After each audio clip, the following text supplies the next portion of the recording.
Class 5 की English की book है और आज हम लोग करेंगे लेसन 16 द क्रो कौवा। An 80-year-old man was sitting on the sofa in his house. एक 80 वर्ष का वृद्ध व्यक्ति अपने घर में सोफे पर बैठा था। Along with his 45-year-old highly educated son, उसके साथ उसका 45 वर्ष का पढ़ा लिखा पुत्र बैठा था। Suddenly a crow perched on their window. अचानक एक कौवा उनकी खिड़की पर आकर बैठ गया। The father asked his son, what is this? पिता ने अपने बेटे से पूछा, यह क्या है? The son replied, it is a crow. बेटे ने जवाब दिया, यह एक कौवा है। After a few minutes the father asked his son the second time, what is this? कुछ मिनट बाद फिर से पिता ने दूसरी बार पूछा, यह क्या है? The son said, father I have just now told you it is a crow.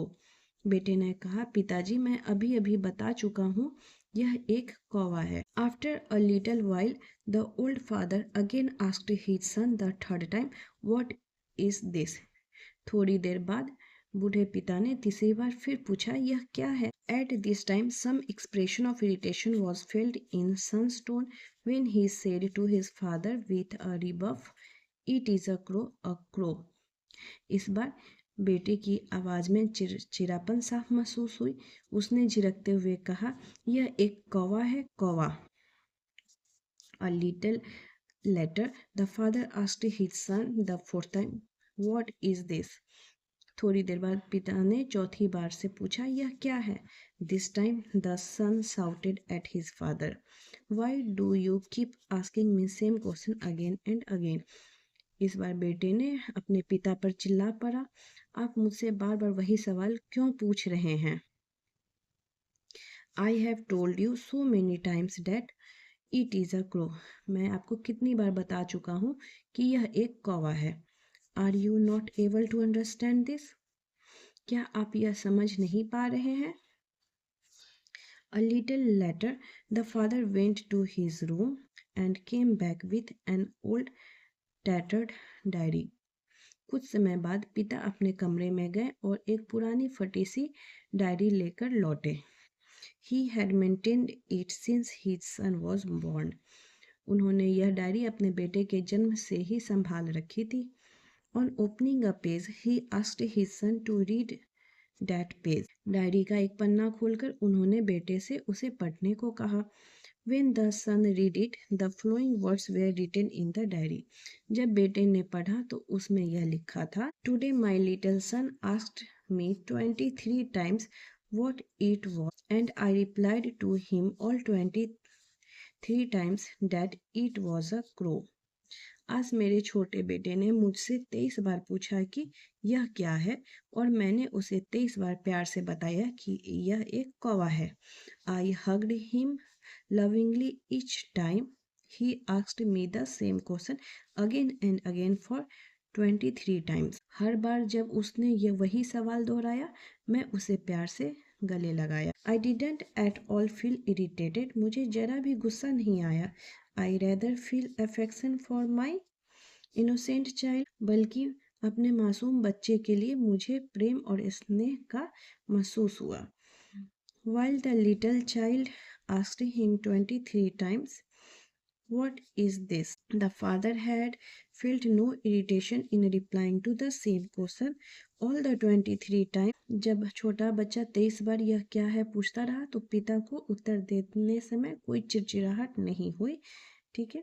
And when today the father asked his son same question just 4 times, the son felt irritated and annoyed. लेकिन आज जब वही पिता अपने बेटे से सिर्फ 4 बार वही सवाल पूछता है तो बेटा चिढ़ गया और नाराज हो गया। क्वेश्चन आंसर करेंगे अब। फर्स्ट है, what is the age difference between father and son? Answer हो जाएगा, the age difference is 35 years. Second है, did the father repeat the same question deliberately? Say yes और no, give one reason for your answer. Answer हो जाएगा no, he repeated the question because of old age and weak memory. Third है, how did the old man maintain his record since his son's birth, answer हो जाएगा he maintained his record by writing in a diary. Fourth है who was more tolerant of the two, son or father, answer हो जाएगा the father was more tolerant. True और false, true के लिए T लिखना है, फॉल्स के लिए एफ लिखना है. तो इसमें देखिए फर्स्ट है the old man was illiterate, false. द सन was very respectful to his father, false. The old man's diary was torn, true. The son learned from the diary that his father was very caring, true. The father tolerated everything that the son did as a child, answer हो जाएगा true. Next है answer the following question in 50 to 60 word.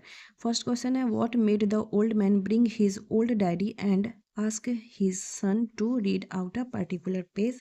तो इसका answer हम लिखेंगे the old man, bring के जगह पे लिखेंगे ब्रॉट, ठीक है, इसके जगह पे ब्रॉट लिखेंगे. The old man brought his old diary and asked his son to read out a particular page to show how patiently and lovingly he had treated him in childhood and also to realize a father's love. Second question है what did the son learn about himself when he was a child? How did his father treat him? What difference does he notice in his behavior towards his father?